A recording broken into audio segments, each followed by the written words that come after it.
नमस्कार दोस्तों, कास क्लासेज में मैं चंद्रहास एक बार फिर से आप सभी का स्वागत करता हूं। और आज की इस क्लास में हम हरियाणा जीके के प्रैक्टिस सेट में एक से एक बेहतरीन क्वेश्चन हम आपके लिए लेकर आए हैं।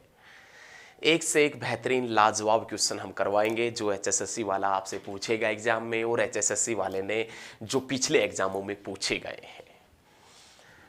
तो आज हम इस वीडियो में बेहतरीन तरीके से हरियाणा जीके करवाएंगे, और आज आपको समझ में भी आ रहा, आप सभी को समझ में भी आ रहा होगा जो हम हरियाणा जीके सीरीज करवा रहे हैं। अभी जो होने वाली परीक्षाएं हैं उन परीक्षाओं के अंदर ये प्रैक्टिस सेट बहुत ही लाभदायक सिद्ध होंगे। तो चलिए आज के प्रैक्टिस सेट का पहला क्वेश्चन उठाते हैं।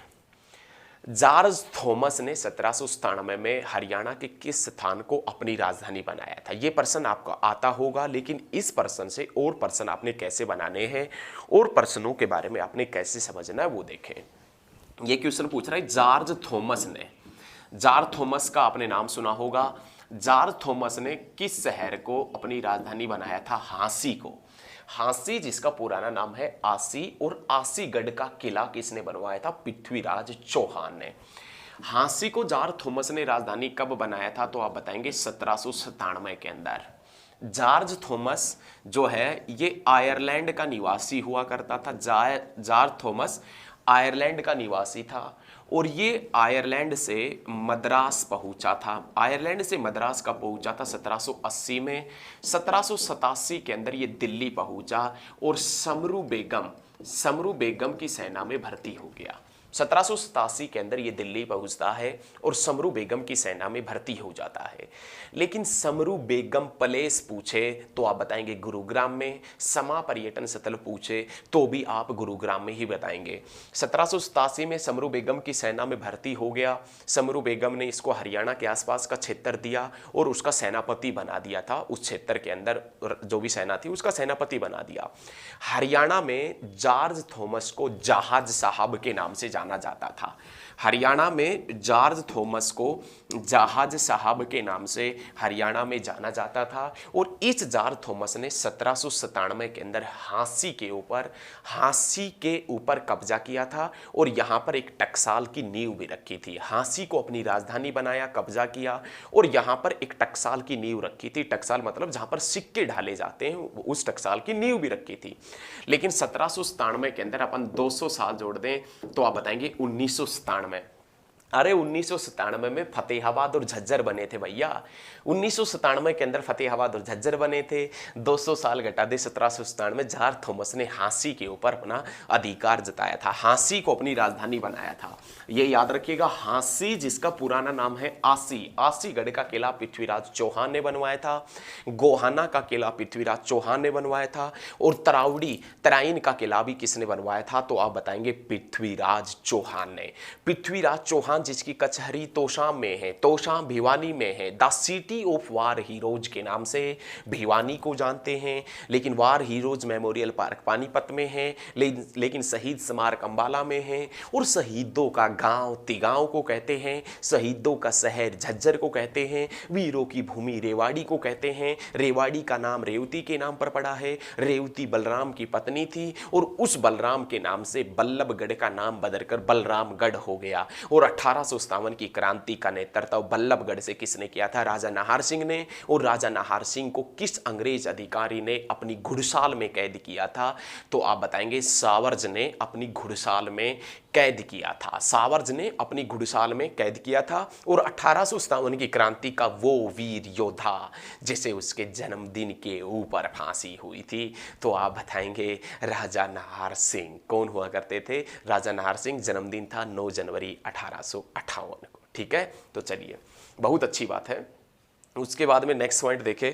एक से एक बेहतरीन क्वेश्चन हम आपके लिए लेकर आए। ककरोई सूक्ष्म जल विद्युत परियोजना किस नहर पर बनी है? ये प्रश्न भी आपको आता होगा, एक बार देखें। लेकिन इस प्रश्न से आपने और लाजवाब प्रश्न कैसे निकालने हैं वो हम बताएंगे आपसे। क्वेश्चन है कि ककरोई जो हाइड्रो पावर प्रोजेक्ट है, ककरोई सूक्ष्म जल विद्युत परियोजना है, ये ककरोई सूक्ष्म जल विद्युत परियोजना कौन सी नहर के ऊपर बनी है? तो आप बताएंगे पश्चिमी यमुना नहर के ऊपर। एक बार क्वेश्चन पूछा गया था, ककरोई सूक्ष्म जल विद्युत परियोजना अपने लिए आवश्यक पानी कौन सी नहर से प्राप्त करती है तो आप बताएंगे पश्चिमी यमुना नहर से। ये पश्चिमी यमुना नहर 1879 में निकाली गई थी। कहाँ से निकाली गई थी तो आप बताएंगे ताजेवाला से निकाली गई थी। ताजेवाला कहाँ है? यमुनानगर में है, यमुना नदी के ऊपर पड़ता है। और 1879 के अंदर विश्व की प्रथम गौशाला रेवाड़ी में महर्षि दयानंद सरस्वती के प्रयासों से बनी थी, ठीक है। और उसी समय पश्चिमी यमुना नहर बनी थी। और ये पश्चिमी यमुना नहर जो हरियाणा की सबसे पुरानी और सुप्रसिद्ध नहर है। और ककरोई सूक्ष्म जल विद्युत परियोजना अपने लिए आवश्यक पानी पश्चिमी यमुना नहर से ग्रहण करती है। लेकिन ककरोई सूक्ष्म जल विद्युत परियोजना कौन से डिस्ट्रिक्ट में है तो आप बताएंगे सोनीपत में। कितने मेगावाट से है? 300 मेगावाट से। कितने मेगावाट से? 300 मेगावाट इसकी उत्पादन क्षमता है। और कब बनी थी तो आप बता देना 1999 के अंदर। 1999 के अंदर अंजन पर्यटन स्थल बना था। 1999 में अंजन पर्यटन स्थल कहां बना था तो आप बताएंगे कुरुक्षेत्र के पेहुआ में अंजन पर्यटन स्थल बना था, ठीक है। नेक्स्ट पॉइंट देखें, बहुत अच्छे तरीके से पढ़ेंगे। बंदा बहादुर ने किस सिख गुरु के कहने पर संन्यास छोड़ दिया था? ये है युद्ध छोड़ दिया था, ऐसा ही है ना। संन्यास छोड़कर युद्ध किए थे। बंदा बहादुर ने किस सिख गुरु के कहने पर संन्यास छोड़कर युद्ध किए थे? किसने? बंदा बहादुर ने। तो आप बताएंगे बंदा बहादुर ने किस सिख गुरु के कहने पर तो आप बताएंगे गुरु गोविंद सिंह के कहने पर युद्ध किए थे। गुरु गोविंद सिंह सिखों के कौन से गुरु हुआ करते थे तो आप बताएंगे 10वें गुरु। और जो बंदा बहादुर जो हुआ करता था इसने संन्यास छोड़कर युद्ध किए थे गुरु गोविंद सिंह के कहने पर। गुरु गोविंद सिंह सिखों के 10वें गुरु थे, याद रखें। उसके बाद में नेक्स्ट पॉइंट देखें, बहुत अच्छे तरीके से पढ़ेंगे एक एक पॉइंट को आपको बहुत अच्छे तरीके से। ब्रह्म सरोवर तीर्थ स्थान का वर्णन कौन सी पुस्तक में मिलता है? ब्रह्म सरोवर जो कुरुक्षेत्र के अंदर है। अरे ब्रह्म सरोवर के बारे में बात कर रहा है। ब्रह्म सरोवर जो कहां पर पड़ता है? कुरुक्षेत्र में पड़ता है। इस ब्रह्म सरोवर का वामन पुराण में उल्लेख मिलता है। वामन पुराण के अनुसार इस ब्रह्म सरोवर को राजा कुरु ने बनवाया था। और ऐसा भी कहा जाता है कि ये जो ब्रह्म सरोवर है, ये ब्रह्म सरोवर, इसमें पानी आता था मानसरोवर झील का। अरे मानसरोवर झील जो कैलाश पर्वत श्रेणी में, कैलाश माउंटेन रेंज में तिब्बत में स्थित है। तिब्बत के ऊपर अधिकार चीन जताता। चीन जिसकी राजधानी बीजिंग है। बीजिंग ओलंपिक में बॉक्सर विजेंद्र सिंह जीत के आया था। 2008 में हरियाणा शतरंज संघ का गठन हुआ था। 2008 में पंचकुला IT पार्क बना था। 2008 में भगवत दयाल शर्मा मेडिकल कॉलेज बना था। 2008 में कालका से शिमला नैरोगेज रेल लाइन जिसका निर्माण कार्य शुरू हुआ था 1896 में, पूरा हुआ था 1903 में। और उस रेलवे लाइन को वर्ल्ड हेरिटेज लिस्ट में, विश्व विरासत सूची में जोड़ा गया था। कब? 2008 में जोड़ा गया था। पलवल भी 2008 में बना था। और नरेगा के तीसरे चरण की शुरुआत भी 2008 में हुई थी। लेकिन बीजिंग ओलंपिक में जब बॉक्सर विजेंद्र सिंह जीत कर आता है कांस्य पदक, तो अगले ही साल उसको 2009 में राजीव गांधी खेल रत्न पुरस्कार दिया जाता है।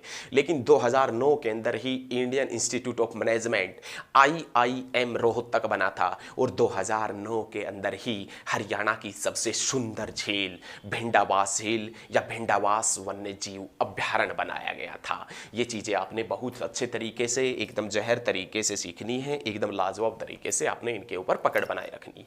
उसके बाद में नेक्स्ट पॉइंट देखें, हरियाणा में हड़प्पा कालीन स्थल राखी घड़ी कौन से जिले में? ये प्रश्न आपको आता है, हम मानते हैं आपको आता है, नो डाउट। लेकिन राखी घड़ी से कौन से ऋषि का संबंध है तो आप बताएंगे जमदाग्नि ऋषि।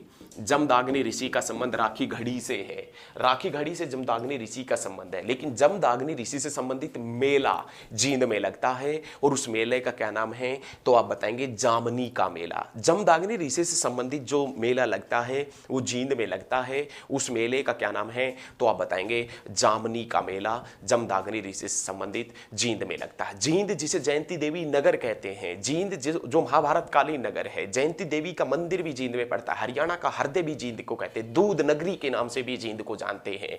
और जब हरियाणा बना था उस समय हरियाणा का सबसे छोटा जिला जींद था, सबसे बड़ा हिसार था। हिसार जिसका पुराना नाम इस्सुयार है, जो फिरोजा तुगलक ने 14वीं शताब्दी में 1354 में बसाया था। और 1354 जिसमें 600 साल जोड़ दे, 1954 मनोहर लाल खट्टर का जन्म निदाना खास रोहतक में हुआ था। रोहतक से 1857 की क्रांति का नेतृत्व रांगड़ समुदाय समुदाय ने किया था। 1857 की क्रांति में अंग्रेज अधिकारी हडसन ने रोहतक को कौन से जिले के अधीन किया था? तो आप बताएंगे रोहतक को जींद के अधीन किया था। और जींद जिसे हार्ट ऑफ हरियाणा के नाम से जानते हैं। और जींद में एक मेला लगता है जामनी का मेला, जमदाग्नि ऋषि से संबंधित है। जमदाग्नि ऋषि का संबंध कहां से? राखी घड़ी से। और राखी घड़ी हरियाणा में हड़प्पा सभ्यता का सबसे बड़ा स्थल है। लेकिन हरियाणा में हड़प्पा सभ्यता का सबसे पुराना स्थल कौन सा है? तो आप बताएंगे भीरडाणा। हरियाणा में हड़प्पा सभ्यता का सबसे पुराना स्थल पूछे ना आपसे, तो सबसे पुराना स्थल आप बता देना। हरियाणा में हड़प्पा सभ्यता का सबसे पुराना स्थल है भीरडाणा। भीरडाणा हरियाणा में हड़प्पा सभ्यता का सबसे पुराना स्थल। क्लियर है? क्लियर होना चाहिए बच्चे, एक तरीके से, बहुत अच्छे तरीके से। नेक्स्ट देखें, मजा आएगा एकदम। अंतर्राष्ट्रीय सौर अलायंस, अंतर्राष्ट्रीय सौर अलायंस का मुख्यालय कहाँ है?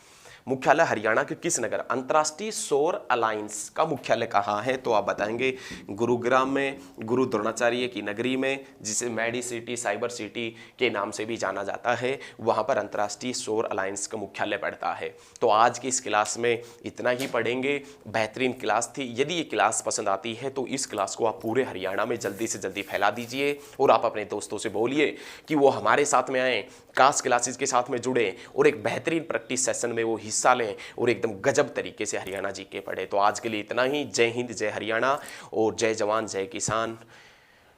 धन्यवाद।